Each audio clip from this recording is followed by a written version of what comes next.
بسم اللہ الرحمن الرحیم۔ السلام علیکم ورحمۃ اللہ وبرکاتہ۔ میرے عزیز دوستو، ہم امید کرتے ہیں کہ آپ سب دوست خیریت سے ہوں گے۔ اللہ رب العزت سے دعا ہے کہ اللہ رب العزت آپ سب کو بہت ساری خوشیاں عطا فرمائے۔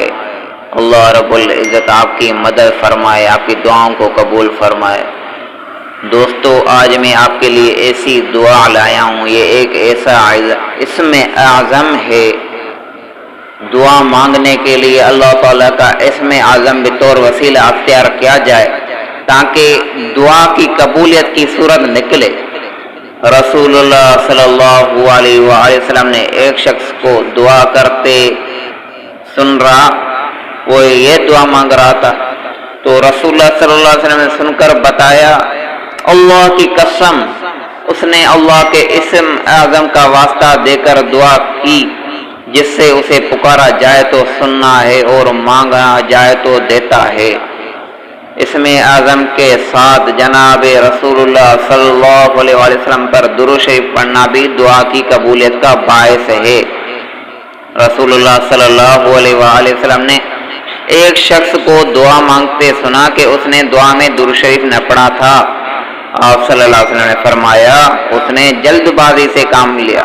پھر فرمایا جب تم میں سے کوئی دعا کرنے لگے تو اللہ تعالیٰ کی حمد و ثنا کے بعد نبی کریم صلی اللہ علیہ وآلہ وسلم پر درود شریف پڑھے، پھر جو چاہے مانگے۔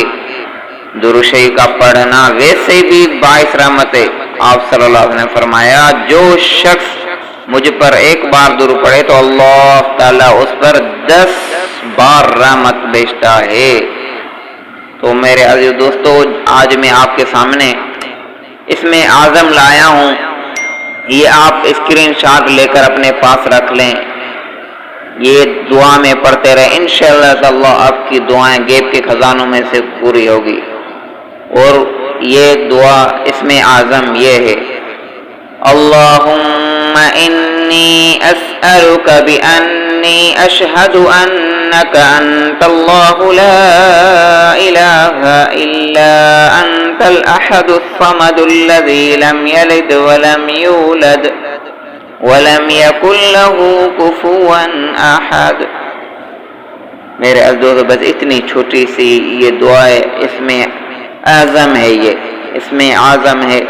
انشاءاللہ تعالی اس سب سے پہلے اللہ پاک کی دعا میں تعریف کرنی ہے، اس کے بعد آپ صلی اللہ علیہ وآلہ وسلم پر درود بھیجنا ہے، اس کے بعد یہ الفاظ آپ کو کہنے ہیں، اس کے بعد جو بھی دعا مانگے اللہ رب العزت اپنے غیب کے خزانوں میں سے آپ کی دعا کو قبول فرمائے گا انشاءاللہ۔ تو میرے عزیز دوستو، اگر ویڈیو پسند آئے تو سبسکرائب لازمی کر لیا کریں۔ جزاک اللہ خیر۔